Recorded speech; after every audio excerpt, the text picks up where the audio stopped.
Hello everyone, সবাইকে স্বাগত জানাচ্ছি স্টাডি জব ত্রিপুরা ইউটিউব চ্যানেলে। বিশেষ করে আমাদের ত্রিপুরা রাজ্যের জিআরবিটি গ্রুপ ডি ক্যান্ডিডেটদের যারা ফাইনাল মেরিট লিস্টে স্থান পেয়েছে, খুব শীঘ্রই যারা অফারও জয়নিং পেতে চলেছে। আমরা অফারে জয়নিংয়ের আগে আমাদের মাঝে অনেকগুলি কনফিউশন বা ডাউট আছে। কনফিউশনগুলি কীরকম থাকে, অফারটা আমরা পাওয়ার পর অফারটা কীভাবে আমরা জমা দেব, স্যালারি স্ট্রাকচারটা কী, ফিক্সড পে সিস্টেমটা কি, রেগুলার পে কেন দেওয়া হচ্ছে না, সর্বোপরি জেআরবিটি যে গ্রুপ ডি কর্মচারী বা এমটিএস পোস্টে আমরা জবটা পেয়েছি, আমাদের কাজ কি করতে হবে, কাজের পরিধিটা কি, কাজ কী করতে হবে। লেখা আছে তো মাল্টিটাস্কিং স্টাফ, মানে কি সব ধরনের কাজই করতে হবে, এনি কাজ করতে হবে এরকম নয় তো।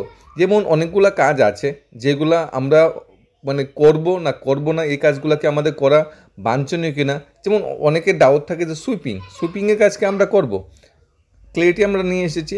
ঘর ঝাড়ু দেওয়া, ঘর পরিষ্কার রাখা, এই কাজটাকে আমরা করব, এটা ক্লিয়ারিটি নিয়ে এসেছি। তারপর অনেকের আবার যারা বড় অফিসার থাকে তারা বিভিন্ন ধরনের ডিউটি রেসপন্সিবিলিটি, সেটা কি করব, সেই টপিকটা আমরা নিয়ে এসেছি। দেখো, প্র্যাকটিক্যাল অভিজ্ঞতা থেকে বলছি, আমাদের বর্তমানে 4 থেকে 5টা অফিসে আমাদের নিজস্ব পোস্টিংও পড়েছে এবং আমরা দেখেছি, পরিলক্ষিত করেছি বিভিন্ন অফিসে জেআরবিটি বা অন্যান্য যে গ্রুপ ডি কর্মচারী আছে যারা আগে কাজ করছে তারা কী ধরনের কাজ করছে, আমরা সেই প্র্যাকটিক্যাল অভিজ্ঞতা থেকেই তোমাদের সামনে নিয়ে এসেছি। 1 নম্বর কাজ হলো অফিসের ভিতর এক টেবিল থেকে অন্য টেবিলে বা বিভাগগুলিতে কাগজপত্র বা ফাইল নিয়ে যাওয়া, moving papers files from one table to another table and department inside the office. অর্থাৎ তুমি এজ এ গ্রুপ ডি কর্মচারী, তুমি একটা চেয়ার থাকবে, তোমার চেয়ারে বসে থাকবে, টেবিল থাকা বাঞ্ছনীয় নয়, বিল দেবে, যে টেবিল থেকে বিল দেবে ওই টেবিলে যাবে। তো ওই টেবিলে স্যার বলবে বা ক্লারিক্যাল স্টাফ বলবে যে এই ফাইলটা ওই টেবিলে নিয়ে যাও, ওই অফিসারের কাছে নিয়ে যাও। তখন তুমি ওই ফাইলটা ওই অফিসারের কাছে নিয়ে যাবে, বা তোমাকে তোমার বড় অফিসার ডাক দিল, বিল দিল, তুমি গেলে, তোমাকে অফিসার বললো যে রামবাবুকে ডাক দাও, শ্যামবাবুকে ডাক দাও, তুমি রামবাবুর কাছে গিয়ে বললে যে স্যার আপনাকে ডেকেছে। মানে এক টেবিল থেকে অন্য টেবিলে কোনো কাগজপত্র নিয়ে যাওয়া গ্রুপ ডি কর্মচারী একদম সবটাই গ্রুপ ডি কর্মচারীর কাজ। অন্য কর্মচারীরা কিন্তু এক টেবিল থেকে অন্য টেবিলে কাগজপত্র নিয়ে যাবে না। কলিং বেল থাকে, কলিং বেলে ক্লিক করলে তোমার যেতে হবে, বা তোমার নাম ধরে বা দাদা বলে যে কোনো বলেই তোমাকে সম্বোধন করবে যে দাদা এই ফাইলটা স্যারের টেবিলে নিয়ে দিয়ে এসো, এই চেকটা নিয়ে এসো, এই ক্যাশবুকটা নিয়ে দিয়ে এসো, এই বিলিং পাসবুকটা নিয়ে দিয়ে এসো, এই এমবিটা নিয়ে দিয়ে এসো, ঠিক আছে, এই প্রিন্টিং স্টেশনারি জিনিসটি তোমরা নিয়ে দিয়ে এসো। রামবাবু বলেছে পেপার লাগবে, প্রিন্টিং স্টেশনারি বা গোডাউন থেকে পেপার নিয়ে ওনাকে দিয়ে এসো, প্রিন্টারে কালি বা কার্টিজ লাগবে সেটা নিয়ে দিয়ে এসো। যে কোনো ধরনের লেটার, পত্র, ফাইল, এগুলি তোমার এক টেবিল থেকে অন্য টেবিলে নিয়ে যাও। 2 নম্বর কাজ যেটা গ্রুপ ডি কর্মচারীরা ত্রিপুরা সরকারের অধীন অফিসগুলোতে করে থাকে, প্র্যাকটিক্যাল অভিজ্ঞতা থেকে আমরা বলছি, পিউন হিসাবে এক অফিস থেকে অন্য অফিসে কাগজপত্র ও ফাইল নিয়ে যাওয়া। গ্রুপ ডি মানে কি এমটিএস অর্থাৎ মাল্টিটাস্কিং স্টাফ। এখন তোমার একটা অফিস আছে, ধরো তুমি এইচডিএম অফিসে জব করো, তোমাকে ডিএম অফিসে কাগজপত্র পাঠাতে হবে। ডিএম অফিসের নামে আমাদের এইচডিএম ম্যাডাম বা স্যারে একটা লেটার লিখেছে, এইচডিএম অফিস থেকে একটা লেটার বেরিয়েছে, লেটারটা ডিএম অফিসে নিয়ে যেতে হবে। তো লেটারটা কে নিয়ে যাবে? কোনো ক্লারিক্যাল স্টাফ তো নিয়ে যাবে না, অফিসার তো নিয়ে যাবে না, বা অন্যান্য যে সাপোর্টিং স্টাফ আছে তারা তো নিয়ে যাবে না। যেতে হবে কাদের? পিওন, অর্থাৎ আমাদের কী করতে হবে, আমাদের লেটারটা দেবে, একটা পিওন বুক দেবে, পিওন বুকের লেটারটা নিয়ে ডিএম অফিস বা যে অফিসে বলা আছে ওই অফিসে নিয়ে দিয়ে আসতে হবে। 3 নম্বর যেটা কাজ, অফিসে প্রিন্টিং অ্যান্ড স্টেশনারি জিনিসপত্র গুছিয়ে রাখা, প্রিন্টিং স্টেশনারি চাহিদা অনুযায়ী পর্যাপ্ত যোগান রাখা।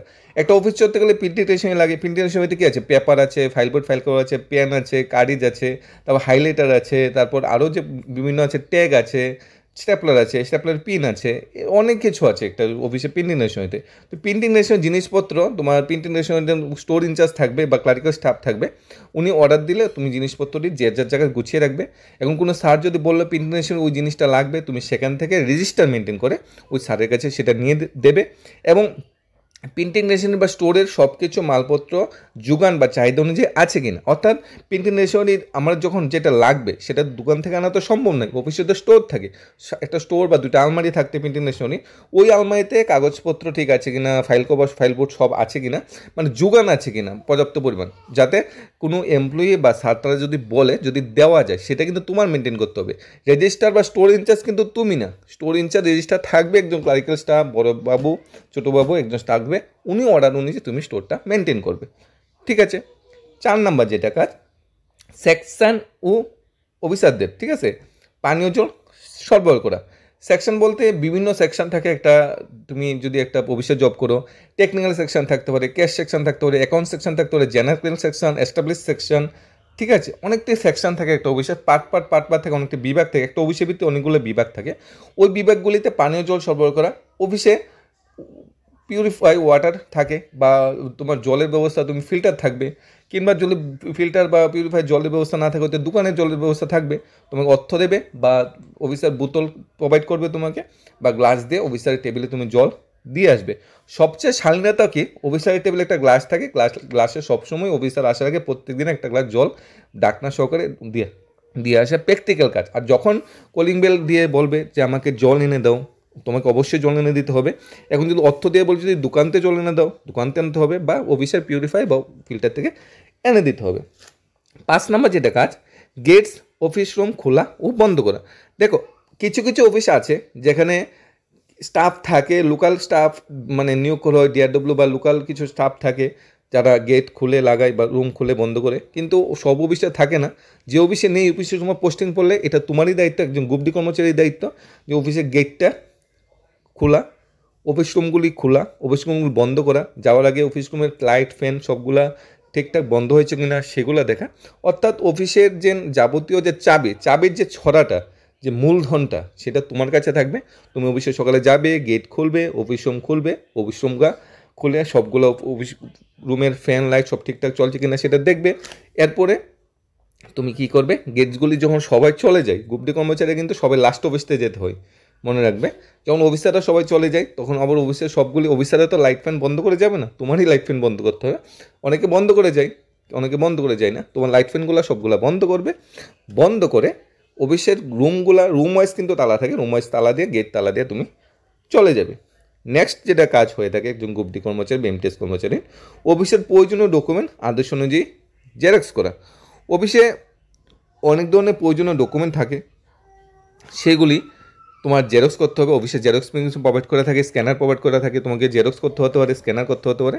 তুমি পার্টিকুলার যে পেজটা বলবে, বা কোনো সার্ভিস বুক বলবে, বা কোনো বিল বলবে, কোনো তোমার ওয়ার্ক অর্ডার বলবে, এটা কী করতে হবে, জেরক্স করে নিয়ে দিতে হবে। কোনো এস্টিমেট হতে পারে, যে কোনো কিছু, বা ডিমান্ড নোট হতে পারে, সেটা তুমি জেরক্স করে তুমি তোমার স্যার বা অফিসার যারা বলবে, ক্লারিক্যাল স্টাফ, তাদের নিয়ে প্রোভাইড করবে। অফিসে প্রথমত প্রাথমিক অবস্থায় তোমরা সবাইকে স্যার বলে সম্বোধন করতে পারো, আর যদি এলডিসি বা বড় থাকে তাদের দাদা বলে সম্বোধন করাও যথেষ্ট। এখন অফিসের কালচারের উপর নির্ভর করে, সেখানে গিয়ে দেখবে তোমার মানে যারা সাপোর্টিং গ্রুপ ডি স্টাফরা আছে তারা কী বলে সম্বোধন করে।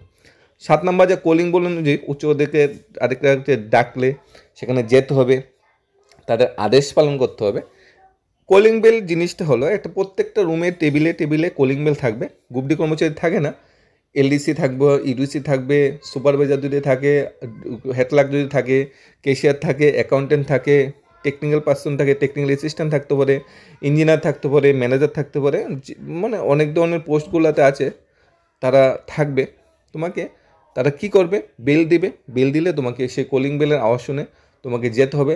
তোমার নলেজে থাকতে হবে কোন রুমের থেকে, কোন টেবিল থেকে কলিং বেলটা এসেছে। বিভিন্ন টেবিলে কলিং বেল আওয়াজ বিভিন্ন হতে পারে, তোমরা বিভিন্ন টেবিলে কলিং বেল একও হতে পারে, কিন্তু যেই টেবিল থেকে কলিং বেলটা দেওয়া হবে ওই টেবিলের বাইরে একটা মানে সাউন্ড বক্স থাকবে, সেখানে বাজবে। তুমি যাবে, যা অনুযায়ী তোমাকে গিয়ে বলবে স্যার আমাকে কেন রেখেছেন, বা যদি দাদারা হয় কেন রেখেছেন, তোমার তখন তারা তোমাকে কোনো আদেশ দেবে, অফিসিয়াল আদেশ দেবে, সেই আদেশটা তুমি পালন করবে। 8 নাম্বার, প্রয়োজনীয় কম্পিউটার, প্রিন্টার, টেবিল পরিষ্কার পরিচ্ছন্ন রাখাও কিন্তু তোমাদের কাজ। প্রয়োজনে প্রিন্টার, অফিসে কী কী থাকে স্টেশনারি জিনিস, একটা টেবিলে কী কী থাকে, কিছু ফাইলপত্র থাকতে পারে, ধুলাবালি পড়তে পারে, প্রিন্টার মেশিন থাকতে পারে, কম্পিউটার থাকতে পারে, টেবিল থাকতে পারে, এগুলি পরিষ্কার পরিচ্ছন্ন কেনা কিন্তু তোমার কাজ। অনেক সময় কোনো আলমারি যখন অনেক দিন ধরে বন্ধ থাকে, এটা খোলার পর আলমারিতে পেপারগুলো অনেক সময় উলু ধরতে পারে, বা পেপারগুলোতে অনেক সময় ডাস্টবিন বা নষ্ট হয়ে যেতে পারে, এগুলি পরিষ্কার পরিচ্ছন্ন রাখাও তোমার কাজ। অর্থাৎ রুম পরিষ্কার পরিচ্ছন্ন কথা বলছি না, প্রয়োজনে সেটাও করতে হতে পারে, আমি আসছি স্টেপ বাই স্টেপ। এগুলো কিন্তু পরিষ্কার পরিচ্ছন্ন টেবিলগুলো তোমার কাজ। 9 নাম্বার যেটা, প্রয়োজনে ফাইল, কাগজপত্র রিসিভ ও ডেসপাচ করা। রিসিভ ডেসপাচ করাটা পুরোটাই গ্রুপ সি এলডিসি পোস্টের কাজ, কিন্তু প্রয়োজনে কিন্তু সেটা তোমার করতে হতে পারে। কারণ মানে প্রয়োজনে যদি ক্লারিক্যাল স্টাফ না থাকে অফিসে, কিংবা যদি কেউ ছুটিতে থাকে, কিংবা যদি কেউ হাফ ডে সিএলে যায়, বা কেউ যদি না আসে, বা অফিসে নাই ধরো ক্লারিক্যাল স্টাফ নাই, এই টেবিলটার কাজ করার মতো কেউ নেই, তাহলে অ্যাজ এ গ্রুপ ডি কর্মচারী কিন্তু তুমি রিসিভ ও ডেসপ্যাচ করতে হবে। রিসিভ ডেসপ্যাচ বলতে কোনো লেটারপত্র যদি অফিসে আসে সেটা রিসিভ করে রাখা যে এই ডেটে এটা পেয়েছি। আর ডেসপ্যাচ বলতে কোনো লেটারপত্র যদি অফিস থেকে বেরোই, তোমার অফিস থেকে কোনো লেটারপত্র অন্য অফিসে গেলে সেটাকে ডেসপ্যাচ বলে। এই রিসিভ ডেসপ্যাচের কাজটা কিন্তু তোমার করতে হতে পারে। 10 নম্বর, বিভিন্ন ফাইলে নোট দেওয়া। বিভিন্ন ফাইলে নোট দেওয়া, দেখো ফাইল নোট বলতে সেটাও তোমার রিসিভ ডেসপ্যাচের কাছেই। কোনো ফাইল বলতে এক অফিস তো অন্য অফিসে যখন কোনো অনেক কিছু যায়, কোনো ফান্ডের ফাইল বা অন্যান্য ফাইল, এগুলি ফাইল মারফত যায়। ফাইলের ভিতরে কী থাকে, একটা অফিসারটা কিছু লেখলো, এটা 1 নম্বর নোট থাকে। অফিসার যাকে এই ফাইলটা দেবে উনি আবার সেই ফাইলটা আরও কিছু লিখলো, সেটা 2 নম্বর নোট থাকে। তো অফিসার যখন একটা কিছু লিখে দিল, সেটা 1 নম্বর নোটটা উনি লিখে দিল, কিন্তু এটা নাম্বারটা এটা কত নাম্বারে যাবে সেটা তো তোমার লাগবে। ডেসপ্যাচ নাম্বার থাকে, ইউ নাম্বার থাকে ফাইলে, নাম্বার। তোমরা যখন চাকরি পাবে তখন বুঝবে নাম্বারটা পড়েছে কিনা, নাম্বারটা তুমি দেবে। অর্থাৎ নাম্বার থাকে, একটা রেজিস্টার থাকবে ধরো আজকে 100 পড়েছে, কালকে 101, 102, 103, এইভাবে ডেসপ্যাচের মতো নাম্বার বাড়তে থাকবে, তুমি সেটা প্রোভাইড করবে। 11 নম্বর কাজ, অফিসের কাজে পোস্ট অফিস ও ব্যাংকে যাওয়া। অফিসের কাজ এটা অনেকটা আমরা আগে আলোচনা করেছি, অনেক পিউনের মতো কাজটা। অফিসে যদি তোমাকে বলে যে ব্যাংকে যেতে হবে কোনো ডকুমেন্ট নিয়ে, ব্যাংকে তোমার যেতে হবে, ব্যাংকে চেক নিয়ে যেতে হতে পারে, পাসবুকের জন্য, চেকবুকের জন্য, অনেক কিছুর জন্য আমরা ব্যাংকে যেতে পারি, কোনো কারেকশনের জন্য সব ব্যাংকে যাবে। তারপর পোস্ট অফিসও আমরা যেতে হতে পারে, যেমন ব্যাংকের চেক অনেক সময় পোস্ট অফিসে আসে বাই পোস্টে, বা বাই পোস্টে যদি কারো কোনো লেটার পাঠাতে হয়। এমন সরকারি ডিপার্টমেন্ট অনেকেই আছে, অ্যাড্রেসে ডাইরেক্ট পোস্ট অফিসের মাধ্যমে চিঠিপত্র পাঠিয়ে দিই, ফোন নাম্বার বা মিলের মাধ্যমে কথা না বলে, তবে পোস্ট অফিসে যাবে, সেটা প্রোভাইড করবে। 12 নম্বর, স্বাস্থ্যবিধি পরিষ্কারের যত্ন নেওয়া। দেখো অফিসটা পরিষ্কার পরিচ্ছন্ন করা লাগে আলাদা স্টাফ থাকে, ঠিক আছে, সাপোর্টিং স্টাফ থাকে, এটা গ্রুপ ডি কর্মচারীদের করতে না। 99% ক্ষেত্রে গ্রুপ ডি কর্মচারীরা অফিস ঝাড়ু দেয় না, মনে রাখবে। 1% ক্ষেত্রে এটা মানে অ্যাকসেপ্ট এটা হতেই পারে। তাই স্বাস্থ্যবিধি পরিষ্কার পরিচ্ছন্ন আছে কিনা অফিসটা সেটা তুমি দেখবে। একজন মাসি বা একজন দাদা এসে অফিসটা ঝাড়ু দিয়ে পরিষ্কার চলে গেল, উনি তো ঝাড়ু দিয়ে পরিষ্কার বা সুইপিং কাজটা করে চলে যাবে। তখন ছাত্ররা যখন এসে দেখবে পরিষ্কার না, তখন তো তোমাকে ধরবে, তুমি কি করেছো। তোমার কাজটা হবে সুপারভিশন করো, অফিসটা ঠিকঠাক পরিচ্ছন্ন করছে কিনা, ধুলোবালি এগুলি তোমার আগে আসতে হবে, আগে আসতে সেগুলি সুপারভাইজ করতে হবে, যে এটা ভালোভাবে পরিষ্কার করো, ওইটা ভালোভাবে পরিষ্কার করো, সুইপিংটা করো, পরিষ্কার পরিচ্ছন্ন রাখো, স্বাস্থ্যবিধি মেনে চলো, ধুলাবালি সব ঠিকঠাক পরিষ্কার করো, সেটা তোমার দেখতে হবে, তোমার দায়িত্ব, তোমার সুপারভিশন করতে হবে। তুমি নিজে ঝাড়ুটা নিতে বলছি না, যে ঝাড়ুটা দিচ্ছে ও প্রপারলি ঝাড়ু দিচ্ছে কি না, কারণ পরে স্যাররা এসে তোমাকে কোশ্চেন করবে তুমি অফিসের কী রেসপন্সিবিলিটি পালন করছো, তোমার কাজ কী, টেবিলপত্র পরিষ্কার পরিচ্ছন্ন, ধুলোবালি সব কিছু মানে অফিসটা যাতে ডাস্টবিন না হয় আগে সেটা দেখার দায়িত্ব তোমার। অনেক সময় প্রত্যেকটা টেবিলের সাইডে একটা মানে কি থাকে, একটা বালতির মতো থাকে, যার যে প্রয়োজনীয় অপ্রয়োজনীয় কাগজপত্রগুলি সেটা ফেলে দিই, চার কাপ সেটা ফেলে দিই, সেগুলো ডেলি ফেলবে কি না, সেটা পরিষ্কার পরিচ্ছন্ন রাখবে না, সেটা তোমার সুপারভিশন করতে হবে। প্রয়োজনে তোমারও অনেক সময় ঝাড়ু দেওয়ার প্রয়োজন পড়তে পারে, এটা খুবই কম সংখ্যক কেসে। 13 নম্বর যে কাজটা, টেবিলে অফিসিয়াল খাতা, অফিস রেকর্ড সঠিক ক্রমে রাখা। টেবিল থাকে, আলমারি থাকে, আলমারিতে কোন ফাইলটা কোথায় থাকবে প্রথম অবস্থায় তুমি সেটা বুঝবে না, সেটা বোঝার তোমার কথাও নয়। বড়োবাবু থাকবে, ছোটোবাবু থাকবে, মেজোবাবু থাকবে, অনেক ধরনের স্যারই থাকে অফিসে। তারপর ক্লারিক্যাল স্টাফ থাকবে, তারা ধরো একটা ফাইল দিল, বললো গ্র্যাজুয়েটি ফাইলটা তুমি নিয়ে রাখো, তো তোমার জানতে হবে গ্র্যাজুয়েটি ফাইলটা কোথায় নিয়ে রাখতে হবে, তার তখন জেনে নেবে যে গ্র্যাজুয়েটি ফাইলটা কোথায়। লিভ স্যালারি ফাইলটা তুমি নিয়ে রাখো, স্যালারি ফাইলটা তুমি নিয়ে রাখো, ঠিক আছে। তারপর তোমার যে অন্য কিছু ডকুমেন্ট আছে, অফিসিয়াল খাতা, অফিসের রেকর্ড, মানে অন্যান্য আরও ডকুমেন্ট থাকে, রেজিস্টার থাকবে, ফাইল থাকবে, ফাইল বুক থাকবে, ঠিক আছে। তারপর এগ্রিমেন্ট বই থাকবে, জিএমআর থাকবে, যেটা ওইখানে নিয়ে রাখো, প্রথম জেনে নেবে কোনখানে রাখা, পরে 2-3 মাস পরে আর জানতে হবে না, ডাইরেক্ট যখন বড়বাবু বলবে যে এটা রামবাবুর জিপিএফ বইটা, রামবাবুর বা সার্ভিস বইটা ওইখানে নিয়ে রাখো, তো রামবাবুর সার্ভিস বই কই থাকে তোমার জানা আছে, সেখানে রেখে দেবে। অত ফাইলপত্র টেবিলটা অফিসে কমে সুন্দরভাবে সাজিয়ে রাখা, যাতে কোনো কিছু মিস না হয় আর কোনো কিছু উলটপালট না হয়, ঠিক আছে। অফিসের বড়বাবু হেডলাকটা উঠে কিন্তু ফাইলপত্রটা সবসময় রাখবে না, তোমাকে ডাক দেবে, তোমার কিন্তু রাখতে হবে। 14 নম্বর, আসবাবপত্র, চেয়ার টেবিল এক ঘর থেকে অন্য ঘরে সরিয়ে ফেলা। অনেক সময় হতেই পারে যে কেউ রুম শিফটিং হয়েছে, রুম শিফটিংয়ের সময় যদি বেশি ধরনের, যেমন আলমারি, তারপর বড় ধরনের জিনিসগুলিকে তোমরা তো নিতে পারবে না, এগুলোর লোকে তো লুক নেওয়া হবে, লেবার বা অন্য কিছু রাখা হবে। তো একটা টেবিল, একটা চেয়ার, ফ্যান মানে স্ট্যান্ড ফ্যান, কম্পিউটার, অফিসে কিছু ডকুমেন্ট আছে বা ফাইলপত্র আছে, এইগুলি এক টেবিল একটা চেয়ার আছে, এই চেয়ার থেকে অন্য চেয়ারে তোমার নিতে হবে। হয়তো কেউ রুম শিফটিং হয়েছে, তাহলে তোমার ওই রুমের জিনিসপত্রগুলি যদি তুমি পারবে সেটা সেই রুমে নিয়ে রাখবে, একলা পারবে না, 2-3 জন লোক তো নেবে, কিংবা তুমি সুপারভিশন করবে, অর্থাৎ অন্যরা কাজ করবে, তুমি দেখে রাখবে। 15 নম্বর, পুরানো রেকর্ড থেকে রিকুইজিশন স্লিপে রেকর্ড আনা। এটা একটু কমপ্লিকেটেড কাজ, এটা একটু অনেকটা সময়ের কাজ। তোমাকে তোমার স্যার, তোমার অফিসার তোমাকে বলবে যে এটা একটা কাগজটা কি 2014 ধরো ঐশীর সরকার একজন স্টাফ ছিল, 2014 ঐশীর সরকারের অক্টোবর মাসের স্যালারি স্লিপটা আনো। তাহলে তোমার ওই স্টোর রুমে যেতে হবে বা ক্যাশ রুমে যেতে হবে, সেখান থেকে ঘুরিয়ে ফিরে আগে রেকর্ড টানতে 2014 যেতে হবে, 14 ওই অক্টোবর মাসের স্যালারি স্লিপটা ওনাকে এন্ড করে দেবে। এবং বড় বা ক্যাশিয়ার অ্যাকাউন্টের রিকুইজিশনটা কী দিল, ঐশীর সরকারের 2014 অক্টোবর মাসের স্যালারি স্লিপ। তাহলে তোমাকে ওইখান থেকে এটা খুঁজে বের করে আনতে হবে, যদি না পাও অবশ্যই বলবে কোথায় থেকে খুঁজে পাবো, ঠিক আছে? মানে পুরানো কাগজপত্র তোমাকে একটা কাগজপত্র দিল, যে প্রথম যেটা বলেছি ওই ফাইলটা ওইখানে দেখো, এটা তোমার কাজ। যখন তোমাকে বলবে ওই ফাইলটা বের করে আনো, তখন তুমি জানো ওই ফাইলটা কোথায় রেখেছো, তাহলে ওইখান থেকে ওই ফাইলটা বের করে নেবে, ওই ফাইলের পার্টিকুলার একটা পেপার বের করে নেবে, ওই রিকুইজিশন, ওই ভাউচার, ওই তোমার জিএমআর, ওয়ার্ক অর্ডার কিংবা এস্টিমেট যেটাই দেয় রিকুইজিশন অনুযায়ী, বা তোমার প্রিন্টিং টেশনের জিনিস হতে পারে, paper, file board, file cover, stapler, pencil, pen, তারপরে তোমার হাইলাইটার, তারপরে তোমার শেডুলেটার, তারপরে তোমার ট্যাগ, ফ্ল্যাগ, অনেক কিছুই থাকে, এগুলো তোমার এনে দেওয়া হতে পারে রিকুইজিশন অনুযায়ী। 16 নম্বর যেটা কাজ, প্রয়োজন উচ্চ আদারে তোমাকে নিজের ব্যক্তিগত কাজে ব্যবহার করতে পারে। দেখো, অফিসার যদি বলে যে দোকান থেকে টিফিন এনে দাও বা আমাকে একটা লাঞ্চ প্যাক এনে দাও, তোমাকে আনতে হবে, এটা ব্যক্তিগত কাজ। গাড়ি থেকে এটা এনে দাও, সেটা এনে দাও। বা যদি বললো আমার সাথে তুমি অফিসে যাওয়ার সময় আমার সাথে চলে যাবে, যাওয়ার সময় বাজার থেকে আমার কিছু সবজি কিনে দেবে, কি করবে? না বলতে পারবে? একজন গ্রুপ ডি কর্মচারী আমরা কি সরাসরি প্রথম চাকরি পেলে পার্সোনাল কাজে কি না বলতে পারবো?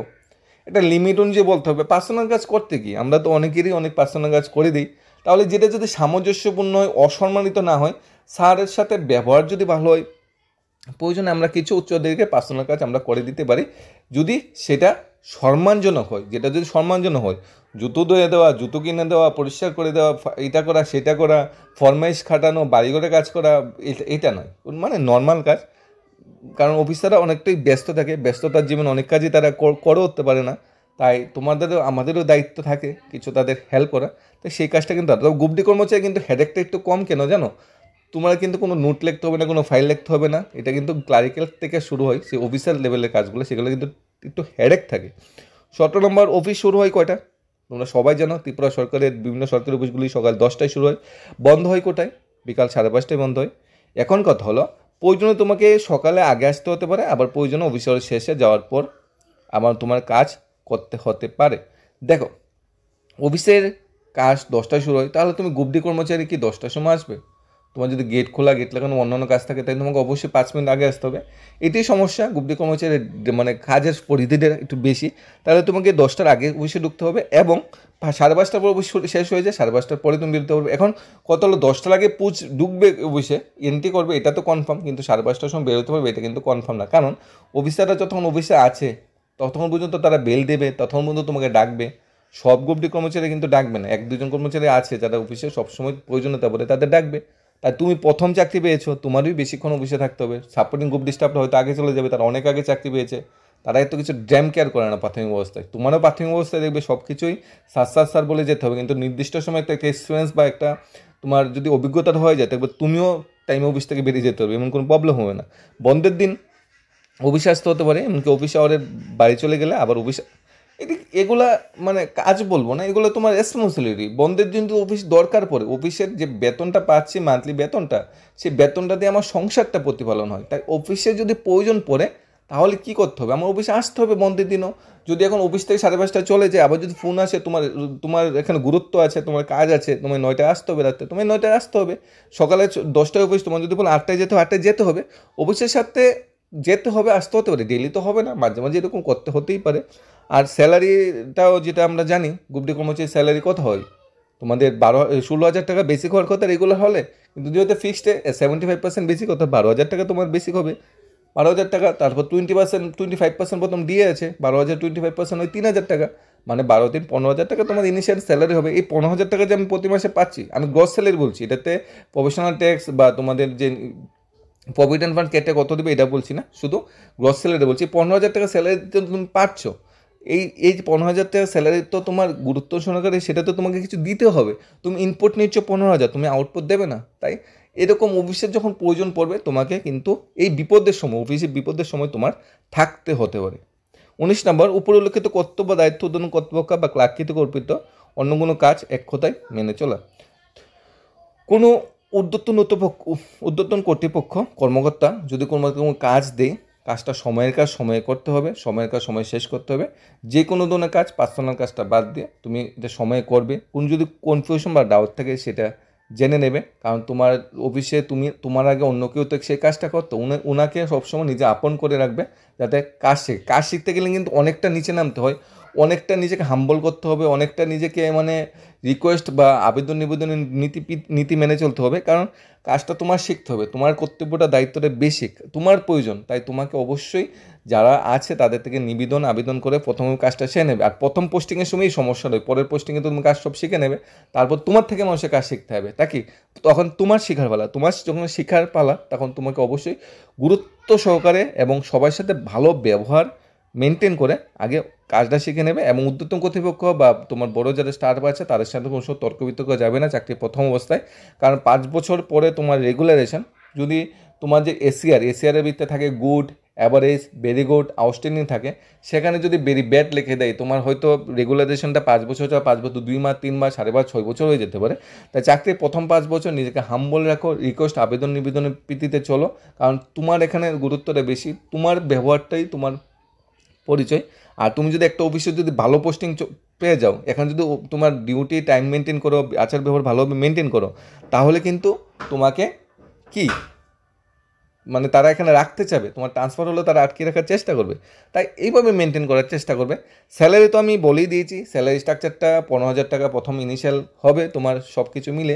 রেগুলারেশন যদি চাকরিটা পেতে খুবই ভালো হতো, কারণ 16,000 টাকা বেসিক, এর উপরে 25% দিয়ে পেতে মানে 20,000 টাকা হয়ে যেত। এখন 16,000 টাকার উপরে 8% তুমি এইচআরে পেতে, 16,000 টাকার 8% কত হয় সেটা তোমরা পেয়ে যেতে।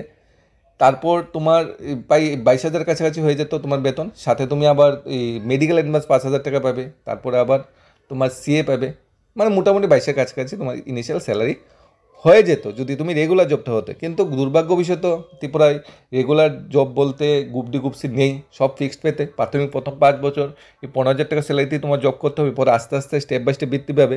ক্লারিক্যাল স্টাফরাও যারা জেআরবিটি গ্রুপ সিতে পেয়েছে তারাও সেই ফিক্সড পেতে জব করতে হয়েছে।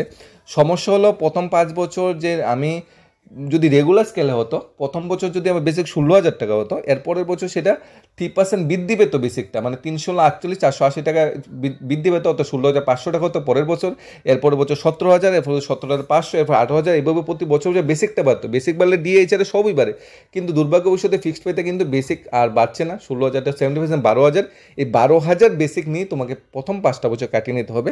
আর ডিএ টাইম টু টাইম বাড়লে তো 25% 30% সেটা তো কিছু বৃদ্ধি পাবে, কিন্তু বেসিকটা কিন্তু বাড়ছে না। 5 বছর পর যখন চাকরিটা রেগুলার হবে তখন তোমার বেসিক হবে 16,000। আজকে যেখানে তোমার বেতন 22,000 হওয়ার কথা ছিল, 5 বছর পরে তোমার বেতন 22,000 টাকা হবে। একটু কষ্টকর, একটু স্যালারি স্ট্রাকচারটা কম, পোস্টিংটা একটু দূরে হলে সমস্যা হয় প্রাথমিক অবস্থায়, কিন্তু ভাই সরকারি চাকরি বর্তমানে আমাদের অফিসে বা আমরা দেখেছি, আমরা যেসব অফিসে চাকরি করেছি, গ্রুপ-ডি কর্মচারী আমাদের থেকেও বেশি স্যালারি পাচ্ছে, কারণ অনেকটা পুরনো স্টাফ বেসিক 45,000 50,000, বেসিক 60,000 70 80,000 টাকা বেতন পাচ্ছে, এরকম গ্রুপ-ডি কর্মচারীও আছে। পুরান স্টাফ অনেকে 35 বছরের চাকরি করে নিয়েছে, মানে 18 বছরের চাকরিতে ঢুকে গেছে, অনেকে 38 বছরের চাকরি করছে, এরকম গ্রুপ-ডি স্টাফও আছে 30 বছর। কিন্তু একটা সময় পরে তোমার স্যালারিটা অনেকটা বৃদ্ধি পাবে। এটি সরকারি চাকরির সুবিধা, প্রাথমিক অবস্থায় স্যালারি স্ট্রাকচার বা স্যালারি কম থাকলেও পরে কিন্তু স্টেপ বাই স্টেপ স্যালারিটা কিন্তু অনেক গুণ বৃদ্ধি পায়। তাই বি পজিটিভ, ভালোভাবে কাজ করবে এবং দক্ষতার সাথে কাজ করবে, অনেকটা পরিশ্রম করে তোমরা সেই জবটা পেয়েছো, সেই পরিশ্রমটার মানে সার্থক করার চেষ্টা করবে, জবে কোনো লাল দাগ দেওয়ার যা না দিতে পারে। একদম এইভাবে একদম শৃঙ্খলাবদ্ধভাবে কাজ করবে, সবার কথা মেনে চলবে, ভদ্রতা রাখবে, হাম্বল রাখবে এবং গুড বয় গুড গার্ল হিসেবে কাজ করবে, যাতে তোমার কথা যাতে সবাই মনে থাকে। কারণ সবসময় তো এক অফিসে থাকবে না, আজকে বিশালগড় আছো, এরপরে হয়তো ধর্মনগর চলে যাবে। বিশালগড় অফিসের স্টাফ যাতে তুমি ধর্মনগর পোস্টিংয়ে চলে গেলেও যাতে বলে যে তোমার নাম কি, ধরো তোমার নাম ইন্দ্রজিৎ, যে ইন্দ্রজিৎ ছেলেটা খুব ভালো ছিল, সে খুব হাম্বল ছিল, সবাইকে মানিয়ে চলতে পারতো, এমন একটা ছেলে পাওয়া বা এমন একটা মেয়ে পাওয়া খুবই কষ্টকর আজকালকার দিনে। এইভাবে হাম্বলভাবে রাখবে, প্রথম 5টা বছর ভালোভাবে ঠিকভাবে মেনটেন করবে, স্যালারিটাও ঠিকঠাক তোমরা পেয়ে যাও, মাসে 1 তারিখ স্যালারি পাবে, ট্রেজারির মাধ্যমে তোমার স্যালারি হয়। এখন কথা হলো তোমার কোন ডিপার্টমেন্টে জব পড়ে সেটার উপর নির্ভর করছে তোমার জব স্ট্রাকচারটা। আমি যে জবগুলো বলছি ম্যাক্সিমাম সরকারি সেই জবগুলোই থাকে। যদি শিক্ষা দপ্তরে পাও এখানে আবার দপ্তরি যে কাজটা সেটা তোমার করো লাগতে পারে, এটা এক্সট্রা কাজ। যদি হোম ডিপার্টমেন্টে পাও সেখানে আবার কিছু এক্সট্রা কাজ তোমার থাকতে পারে। সময়ে সময়ে কাজ বা কাজের পরিধি চেঞ্জ হয়, কিন্তু কাজটা অনেকটা এরকমই। ঘর ঝাড়ু দেওয়া, সুপিং ক্লিনিংয়ের কাজ সেটা তোমার নয়, সেগুলো এরকম মেন্টালিটি নেবে না, এর জন্য আলাদা স্টাফ থাকে।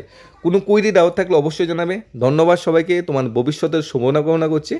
ধন্যবাদ। Study job Tripura.